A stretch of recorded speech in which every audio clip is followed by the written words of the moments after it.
గణాధిపతయే నమః. ఓం గురుభ్యో నమః. ఓం శ్రీమాత్రే నమః. అరుణాం కరుణాతరంగితాక్షీం ధృతపాశాంకుశపుష్పబాణచాపాం అనిమాదిభిరావృతాం మయూకైః అహమిత్యేవ విభావయే భవానీ. శ్రీమాత్రే నమః. డిసెంబర్ మాస ఫలితాలు. ద్వాదశ లగ్నాల వారికి, లగ్నం తెలియని వారి రాశుల వారికి డిసెంబర్లో అసలు గ్రహస్థితి ఏ విధంగా ఉంది అని చూసుకున్నట్లయితే, ఫస్ట్ ఆఫ్ ఆల్ మనకి రాస్యాధిపతి అయినటువంటి కుజుడు వృశ్చిక రాశిలోని ఉంటూ 7వ తేదీ నుంచి మారుతున్నాడు. అదేవిధంగా రవి కూడా అక్కడే ఉన్నాడు, 16వ తేదీ నుంచి మారుతాడు. అలాగే శుక్రుడు మరియు బుధుడు తులారాశిలో ఉంటూ అదే 7వ తేదీ వృశ్చికంలోకి వస్తున్నాడు. ఇక సింహరాశిలో కేతువు, కుంభరాశిలో రాహువు, మీనంలో శని, గురువు వచ్చేసి చూసుకున్నట్లయితే మిథునంలోకి ఎంటర్ అవుతున్నాడు, వక్రించుకుంటే వెనక్కి వచ్చి. ఈ యొక్క గ్రహస్థితిని అనుసరించి అయితే ఈ 6వ తేదీ ఎంటర్ అవుతున్నాడు ఆయన. ద్వాదశ లగ్నముల వారికి, లగ్నం తెలియని రాశుల వారికి ఏ విధంగా ఉండబోతుంది, ఏ విషయాల పట్ల జాగ్రత్త తీసుకోవాలనేటువంటి అంశాలు ఒక్కొక్కటిగా తెలుసుకుందాం. అయితే ఈ విషయాలు చెప్తుంది నేనైనప్పటికీ కూడా చెప్పిస్తుంది సాక్షాత్ లలిత అమ్మవారిగా చెప్పిస్తుందనే భావంతో తెలుసుకుందాం. కుంభం వారి కనుక చూసుకున్నట్లయితే, ఈ కుంభరాశి వారికి 2వ స్థానంలో శని ఉంటూ కుజుడి యొక్క దృష్టి ఉన్నందుకు కాస్త వ్యాపార సంబంధించినటువంటి విషయాల్లో, కుటుంబ మరియు ఈ లాభ సంబంధించినటువంటి అంశాల్లో, కుటుంబ విషయాలు, లాభ సంబంధించిన విషయాల్లో కొంత మీకు ఎఫెక్ట్ అనేటువంటి చూపిస్తుంది. ధన విషయంలో, ధన లాభము, కుటుంబంలో మనం చూడండి ఒక్కోసారి ఫ్యామిలీ పరంగా, అంటే ఫ్యామిలీ రిలేటెడ్ బిజినెస్లు ఉంటాయి, కొంచెం ఈ మనీ మ్యాటర్స్ విషయంలో అటువంటివి చూపిస్తున్నాయి. అయితే లగ్నంలో రాహు ఉన్నందుకు కొంచెం ఇమాజినేషన్స్, అపోహలు కొంచెం పెరుగుతుంటాయి. ఇటువంటివి తగ్గడానికి ఉదయం నిద్ర లేచిన వెంటనే మీరు దుర్గాదేవిని ఎక్కువగా ఆరాధిస్తూ ఉండండి.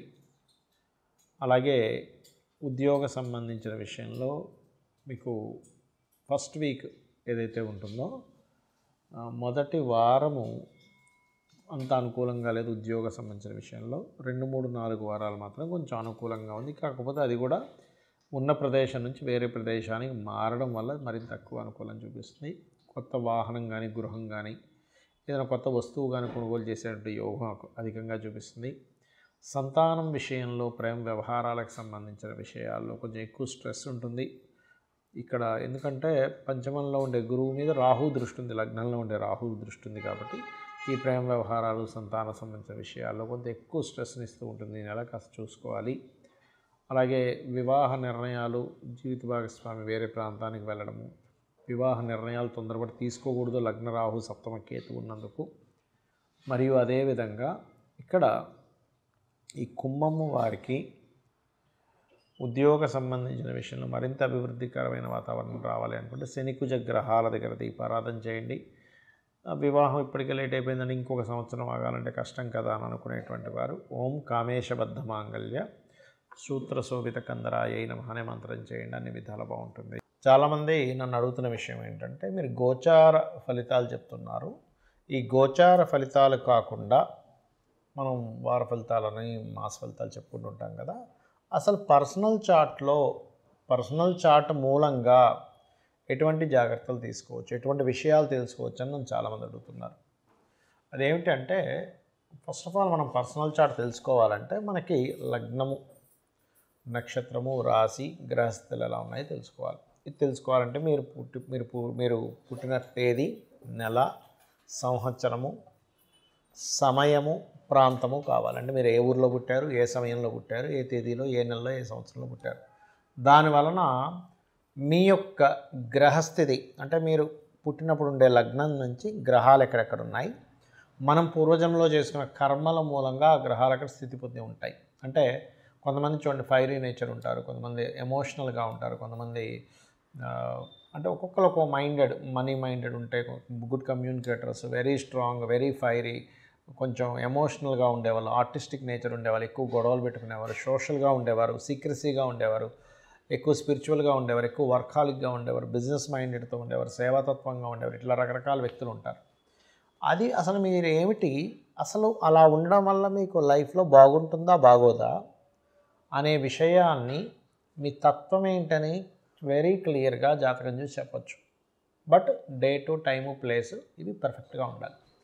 దానివల్ల ఎక్కడ డ్రాబ్యాక్ అవుతుంది, నేను ఏం చేస్తే బాగుంటుందని తెలుస్తుంది. ఇక రెండో పాయింట్ ఏంటంటే ఇక్కడ మీ ధనం, ఈ ధన సంబంధించిన విషయాల్లో చాలామంది చూడండి ఏదో చదువుతారు, ఎక్కడికో వెళ్తారు, అది వర్కౌట్ అవ్వదు, లైఫ్లో చాలా సంవత్సరాలు వేస్ట్ అయిపోతుంది. అసలు ఎందులో బిజినెస్ చేస్తే ఇప్పుడు ధనభావాధిపతి ఎవరయ్యారు, అది మెడికలా, ఇంజనీరింగా, లేకపోతే ఫుడ్ రిలేటెడ్ సంబంధించిందా, ట్రాన్స్పోర్టింగ్ రిలేటెడా, రీసెర్చ్ రిలేటెడా, స్కూల్స్ పెట్టుకోవాలా, కాలేజెస్ పెట్టుకోవాలా, లేకపోతే ఓన్గా చేసుకోవాలా, జాబ్ చేయాలా, లేదా ఇక్కడ చేయాలా, వేరే దగ్గరికి వెళ్తే బాగుంటుందా, విదేశాలకు వెళ్తే బాగుంటుంది, ఇవన్నీ కూడా మీ ధనాధిపతి చెప్పేస్తాడు. అలాగే సిబ్లింగ్స్తో ఎందుకు గొడవలు అవుతున్నాయి, మీరు ఏదైనా ప్రారంభించేటప్పుడు ఎందుకు ఆ ప్రారంభించేటువంటి అంశం లేట్ అవుతుంది, మీరు ఆ ప్రారంభించేటువంటిది ఏదైతే ఉంటుందో దాన్ని మీరు ఏ దేవతా ఆరాధన చేస్తే మీకు స్టార్టింగ్ ప్రాబ్లం కొంతమందికి ఉంటుంది. అలాగే మీరు ఏ డైరెక్షన్లో ఉండే గృహంలో, అంటే మెయిన్ డోర్ ఎక్కడుంటే, మీరు ఎటువంటి దాంట్లో ఉంటే అది మీకు, ఎందుకంటే వాస్తు మనకు కొంత సపోర్ట్ చేయాలి.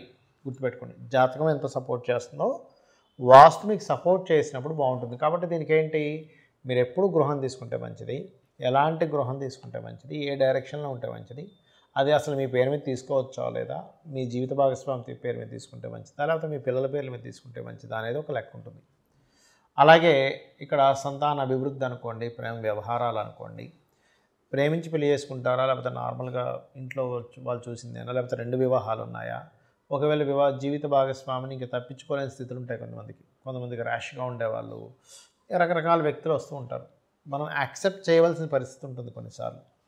అలా అసలు ఏమైనా ఉందా, లేకపోతే కలిసి ఉండకుండా విడిపోతారు, ఇవన్నీ కూడా మీ జన్మజాతకంలో ఉంటాయి, గుర్తుపెట్టుకోండి. అది ఇంకోటి ఏంటంటే రుణరోగ శత్రు స్థానాలు, 6th హౌస్, అలాగే ఆ విషయాల గురించి తెలుస్తుంది, మీ కెరియర్ గురించి తెలుస్తుంది, మీ విదేశీ యోగం గురించి తెలుస్తుంది, మీరు ఏ బిజినెస్ చేస్తే బాగుంటుందో తెలుస్తుంది. ఇప్పుడు మీకు నడుస్తున్న మహాదశ ఎటువంటి రిజల్ట్స్ ఇస్తుంది, ఈ రిజల్ట్స్ నుంచి మీరు మంచి అవుట్పుట్ రావాలంటే మీరు ఏం చేయాలి, అలాగే మీరు పర్టికులర్గా ఈ యొక్క మహాదశల్లో ఏ అంతర్దశల్లో బాగుంటుంది బాగోదు అనేటువంటి అనేకమైనటువంటి అంశాలు, మీ పాస్ట్లో జరిగినవి కానివ్వండి, మీకు ప్రజెంట్లో జరుగుతున్నవి కానివ్వండి, మీకు ఫ్యూచర్లో ఉండేటువంటి కొన్ని అంశాలు కానివ్వండి, ఇవన్నీ కూడా మీ పర్టికులర్గా మీ పర్సనల్ చార్ట్లో అది ఎలా ఉంది అనేటువంటి చెప్పేదే మీ జన్మజాతకం.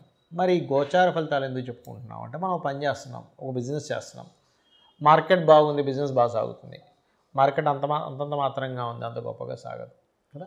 అంటే ఏంటి, ప్రకృతిలో ఉండేటువంటి వాతావరణం కావచ్చు, బయట ఉండేటువంటి మార్కెట్ కావచ్చు, ఇవన్నీ కూడా మీకు పర్టికులర్గా ఏం చూపిస్తాయి అంటే వెరీ క్లియర్లీ మీ జాతక చక్రంలో మీకు ఎంతవరకు సపోర్ట్గా ఉందని చెప్తుంది.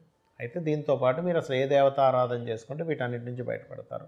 మరి జాతకం లేదండి, అసలు ఏ గోచారం, ఏ లగ్నం, ఏ రాశి కూడా తెలియదు అన్నవారు రెగ్యులర్గా లలితా సహస్రనామాలు చేసుకోండి. అయితే ఇప్పుడు ప్రజెంట్ నడుస్తున్నటువంటి గోచారంలో యాక్సిడెంట్స్ అనుకోండి, విపత్తులు అనుకోండి, రకరకాలు జరుగుతున్నాయి. దీని నుంచి ఎవరికి ఎటువంటి ఇబ్బంది కలగకుండా ఉండాలి, లైఫ్లో బాగుండాలి అంటే మీరు చేయవలసింది ఏమిటి అంటే సింపుల్గా ఏం లేదు. మీరు గుర్తుపెట్టుకోండి, మీ యొక్క ఇంటికి దగ్గరలో ఏదైనా ఆలయం ఉంటే రెగ్యులర్గా వెళ్ళడము, శని, రాహు, కుజ, గురు, ఈ 4 గ్రహాలు గుర్తుపెట్టుకోండి, ఈ 4 గ్రహాల దగ్గర దీపారాధన చేయండి. మీరు ఎక్కడికైనా బయటికి వెళ్ళేటప్పుడు ఒక్కసారి మీ ఇష్టదైవాన్ని తలుచుకోండి. మీ ఇష్టదైవం ఎవరు, శివుడా, విష్ణువా, నారాయణుడా, అట్లా మీ ఇష్టదైవాన్ని తలుచుకొని బయలుదేరండి. ఖచ్చితంగా మీకు ఇబ్బంది అనేటువంటిది కలగదు, గుర్తుపెట్టుకోండి. అదేవిధంగా గోశాలకు వెళ్ళడము, చండీ పారాయణం చేయడము, అదేవిధంగా దుర్గా అష్టోత్తరం చదువుకోవడం, ఇవి చేయండి, ఖచ్చితంగా మీకు బాగుంటుంది. శ్రీమాత్రే నమః.